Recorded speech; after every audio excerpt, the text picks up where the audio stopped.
सभी भाइयों को मेरी तरफ से प्यार भरा और दिल से नमस्कार। सभी स्टूडेंट एक बार मेरे साथ में जुड़ेंगे, लाइक करेंगे, इस क्लास को शेयर कर देंगे, क्योंकि आपके लिए आ चुके हैं टॉप और बेहतर क्वेश्चन हिंदी के। यानी हिंदी की अगर आप तैयारी कर रहे हो, अब अंतिम दिनों में आपको बताए 7 अगस्त से आपका पेपर हो जाता है। 7 अगस्त से अगर पेपर होता है तो ये अंतिम दिन आपका सिलेक्शन तय करेंगे। हिंदी और जीके जीएस की गारंटी के साथ तैयारी हो रही है, तो आप ज़रूर जुड़ें। बिल्कुल फ्री क्लासें आपके लिए देखने को मिलेगी। सारी क्लासें वो होंगे, सारे क्वेश्चन वो होंगे जो आपके पेपर में देखने को मिलने वाले हैं। तो पहला क्वेश्चन मैं स्टार्ट करूंगा। आप कौन सा सर्वनाम होता है? आप शब्द होता है, उसमें सर्वनाम आपसे पूछा है मेरे भाई। तो सारे मित्र बताएंगे पुरुषवाचक, निजवाचक, संबंधवाचक, निश्चयवाचक। तो आपसे पूछा है किसमें? आप में सर्वनाम पूछा है, तो सारे कहेंगे आप, यानी निजवाचक सर्वनाम होता है ऑप्शन नंबर बी। कौन कौन मित्र ऑप्शन नंबर बी पे जा रहे हैं वो लाइक और शेयर करें। आगे देखो, जो पढ़ेगा वह पास होगा, इसमें कौन सा विशेषण है? जो पढ़ेगा, अगर आप पढ़ रहे हो अभी तो आप क्या होंगे? पास होंगे। ये आपको दूंगा क्या होंगे? पास। आप अगर पढ़ रहे हो, एक मिनट, तो क्या होंगे? पास होंगे। पास होंगे कौन होगा? जो पढ़ेगा। उसके लिए हमसे पूछा गया है, तो हम क्या कहेंगे उसमें? हम कहेंगे सार्वनामिक विशेषण। ठीक है, सार्वनामिक विशेषण, यानी ऑप्शन नंबर हम डी पर जाएंगे, बिल्कुल सही रहेगा। साथ में प्रैक्टिस सेट बताना कितने क्वेश्चन आपके सही होते हैं। निम्न में से बादल का तत्सम शब्द आपसे पूछा गया है। अब तद्भव और तत्सम शब्द आपको मालूम होने चाहिए कि बादल, एक शब्द है आपके सामने बादल, उसका तत्सम,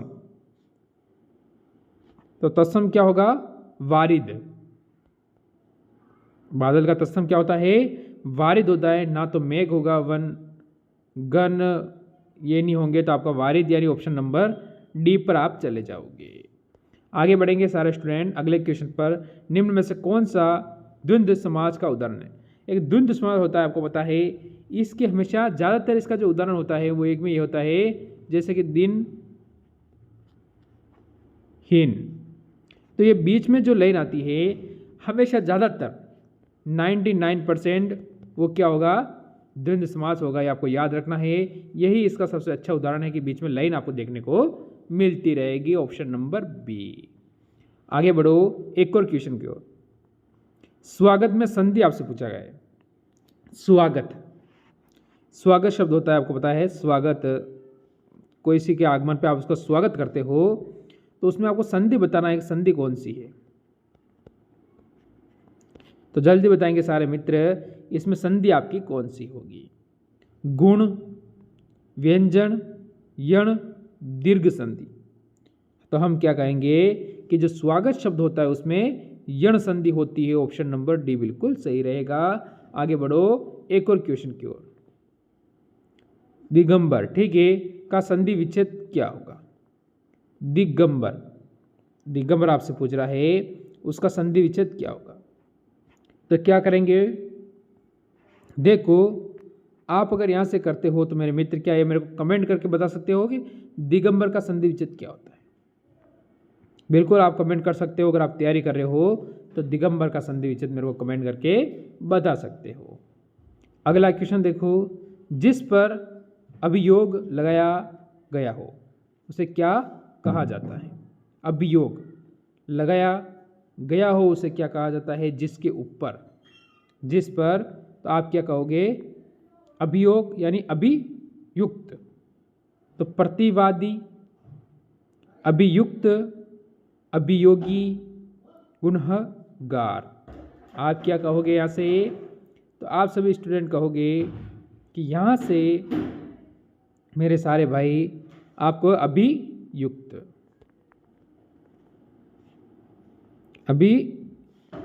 आप कहोगे यहाँ से। ऑप्शन नंबर कौन सा? ऑप्शन नंबर आपका बी बिल्कुल सही रहेगा।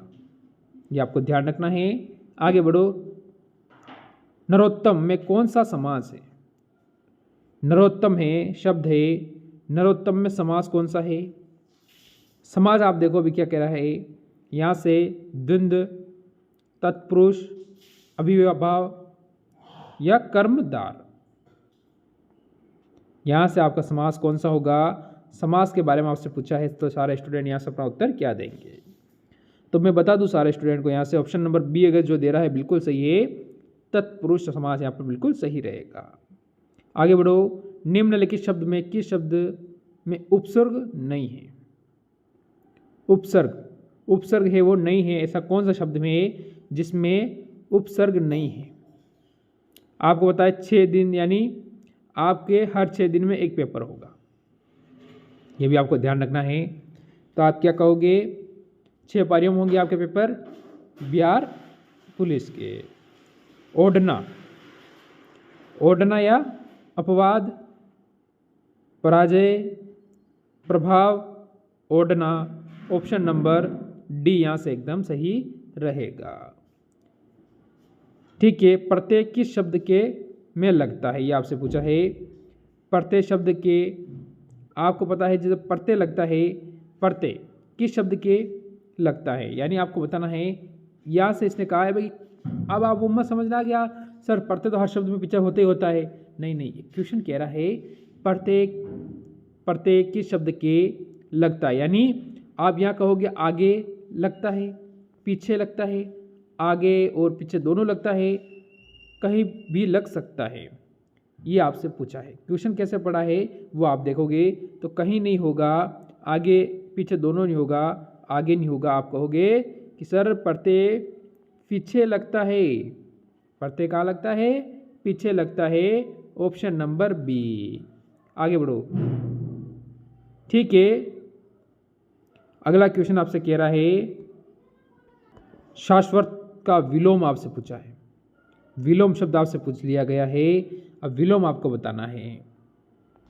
तो आप कहोगे नश्वर, यानी मेरे भाई ऑप्शन नंबर यहाँ से तो बिल्कुल सही रहेगा, क्योंकि विलोम ऐसे समय में, ऐसे क्वेश्चन में हमें समय नहीं खराब करना चाहिए। आगे बढ़ो, अगला क्वेश्चन, आगामी का विलोम शब्द होगा।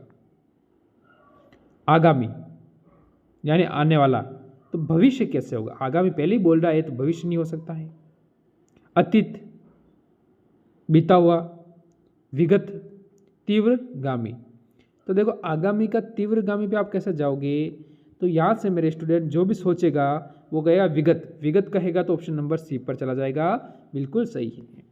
आगे बढ़ो, जो गण योग्य ना हो, जो गणना योग्य ना हो, उसके लिए एक शब्द आपसे पूछ रहा है। जो गणना योग्य ना हो उसके लिए एक शब्द आपको बताना है, ये शब्द क्या होगा, गए, न गए, असंख्य, तो आप कहोगे असंख्य, यानी ऑप्शन नंबर यहाँ पर भी सी बिल्कुल सही होगा। आगे बढ़ो, दूर की सोचने वाले के लिए एक शब्द, जो दूर की सोचता है, यानी जो पहले की सोचता है, दूर की, आज से जैसे कि आप 10 दिन पहले की सोच रहे हो, 1 साल पहले की सोच रहे हो, क्या 1 साल में क्या होगा, जैसे भी बता रहे थे कि 2050 में क्या होगा, 2047 में क्या होगा, तो दूर की सोचने वाला के लिए एक शब्द आपको बताना है। तो यहाँ से आप क्या कहोगे, जो दूर से सोचता है यानी दूर की, तो दूरदर्शी होगा, यहाँ से option number B, option number B आपका बिल्कुल सही है। आगे बढ़ो, मोक्ष की इच्छा रखने वाला क्या कहलाता है, जो मोक्ष की इच्छा रखता है वो आखिरकार क्या कहलाता है, ये आपको बताना है। जिसकी मोक्ष की इच्छा होती है, जिसको चाहिए कि मेरे को मोक्ष लेना है, तो जो मोक्ष की इच्छा रखता है वो क्या कहलाता है, ये आपको बता देना है सारे स्टूडेंट। यहाँ से क्या उत्तर देंगे, तो सन्यासी, तपस्वी, मुक्षु या योगी, तो मोक्ष की इच्छा रखने वाला क्या कहलाएगा, ये हमसे इसने पूछा है, तो हम कहेंगे मुक्षु, ऑप्शन नंबर सी, जो मोक्ष की इच्छा रखता है। आगे बढ़ो, एक और क्वेश्चन पर, वीर पुत्र को जन्म देने वाली स्त्री के लिए एक शब्द, जो वीर, जैसे कि हम कह सकते हैं महाराणा प्रताप,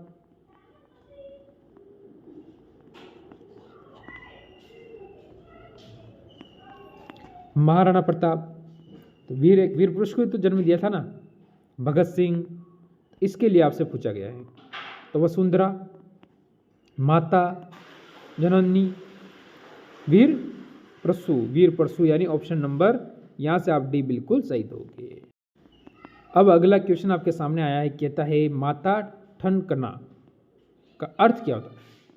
माता ठनकना का अर्थ क्या होता है, जैसे कि उदास होना, नुकसान होना, सिर दर्द होना, शक हो जाना। तो आप सभी क्या कहेंगे मेरे भाई कि माता ठनकना। तो माता ठनकना एक शब्द है, उसका अर्थ होता है शक हो जाना, यानी ऑप्शन नंबर डी होगा, किसी पे शक हो जाना। आगे बढ़ो। आसमान से बातें करने का अर्थ क्या होता है।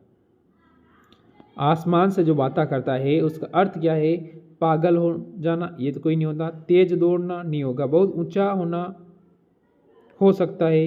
बहुत परिश्रम करना, तो परिश्रम का मतलब नहीं है। आसमान से बातें करना, आपका दोस्त कोई है, अब की बार ये हो गया सिलेक्शन, अब की बार होने वाला है, तो आप कहोगे बहुत ऊंचा होना। ऊंचा होना, ऊंचा होना हो सकता है आपका आसमान से बातें करना। आगे बढ़ो। सूरदास की भक्ति किस भाव की थी। सूरदास की जो भक्ति थी, सूरदास जो भक्ति करता था, कौन सी भाव की थी, ये हमसे पूछा है। तो दास भाव, सखा भाव, प्रतिभाव, सौम्य भाव, यानी जो सूरदास की भक्ति थी मेरे भाई, उसमें कौन सा भाव था। तो आप कहोगे सभी सखा भाव। सखा भाव का मतलब ऑप्शन नंबर बी यहाँ से बिल्कुल सही रहेगा। निम्न में से किस पुस्तक के, यानी पुस्तक के बारे में आपसे पूछा गया है, भ्रमर गीत का प्रसंग है, ये आपको बताना है। तो क्या कहेंगे पुस्तक का, रामचरितमानस, विनय पत्रिका, सूरसागर, पद्मावत। 4 ऑप्शन है आपके सामने और एक अपना उत्तर बिल्कुल सही है। तो आप सभी स्टूडेंट कहोगे सर ऑप्शन नंबर सी, सूरसागर। सूरसागर का मतलब ऑप्शन नंबर सी बिल्कुल सही है। आगे बढ़ो। फिर अगला क्वेश्चन, ब्रज भाषा की एक प्रमुख रचना का नाम आपको बताना है। ब्रज भाषा की जो प्रमुख रचना है उसका नाम क्या है। ठीक है, क्या बता सकते हो आप, या कमेंट कर सकते हो इसका उत्तर कि ब्रज भाषा की एक प्रमुख रचना का नाम क्या है। पंचवटी, उर्वशी, सूरसागर, चिदंबरा, ये आपको बताना है। आगे चलो। बाल चित्रण को कौन सा कवि श्रेष्ठ है। बाल चित्रण में कौन सा कवि श्रेष्ठ है आपको बताना है। बाल चित्रण, बाल चित्रण में कवि रस खान, मीराबाई, सूरदास, कबीर। तो यहाँ से कबीर के दौर से चलेंगे या कि सूरदास का ज्ञान, ये बताइए। मीराबाई की भक्ति, रस खान, आखिर क्या होगा। आप कहोगे सूरदास, ऑप्शन नंबर सी यहाँ से बेहतर रहेगा। आगे बढ़ो। क्या कहता है अगला क्वेश्चन, आपसे क्या कह रहा है, जल्दी बताएंगे सारे भाई। अगला क्वेश्चन आपसे क्या कह रहा है, जल्दी से बता दो। रीतिकालीन कवियों का मुख्य विषय है। रीतिकालीन जो कवियाँ होते हैं उनका मुख्य विषय क्या है, ये आपको बताना है। गायिका का रूप और सौंदर्य का चित्रण, जो रीति होती है, जो माहौल होता है उसके हिसाब से। चलो आगे देखो। भक्ति भावना, यथार्थ चित्रण, वीरता का चित्रण, ये आपको बताना है कि नायिका का रूप, सौंदर्य का चित्रण, ऑप्शन नंबर ए बिल्कुल सही है। आगे बढ़ो। फिर एक और क्वेश्चन पर, बिहारी सतसई के रचयिता कौन है, ये आपको बताना है। बिहारी सतसई के जो रचयिता है वो कौन है। ऑप्शन में सूरदास, केशवदास, बिहारी लाल, तुलसीदास। तो सारे स्टूडेंट यहाँ से अपना उत्तर देंगे कि इसमें आपका उत्तर क्या होगा। तो जो ऑप्शन नंबर सी पर जा रहा है बिहारी लाल, वो बिल्कुल यहाँ से सही रहेगा, ऑप्शन नंबर सी। चलो आज का लास्ट क्वेश्चन रखेंगे हम, इसका भी उत्तर देंगे सारे स्टूडेंट। क्या होने वाला है, निम्न में से मुसलमान होते हुए भी कौन सा कवि कृष्ण भक्त हुआ था। ये आपको बताना है कि वो मुसलमान होते हुए भी ऐसा कवि था जो भगवान कृष्ण का भक्त था। रहीमदास, मलिक मोहम्मद जायसी, कबीरदास, रस खां। तो आपको क्या कहेंगे मेरे भाई, आप सभी कहोगे कि मुसलमान होते हुए भी रस खां कृष्ण भगवान के भक्त थे, यानी ऑप्शन नंबर डी। तो ये थे आज क्लास में कितने क्वेश्चन सही हुए अंत में कमेंट जरूर करना। मिलते हैं एक और नए सेशन के साथ। सभी मित्रों को मेरी तरफ से जय हिंद, जय भारत।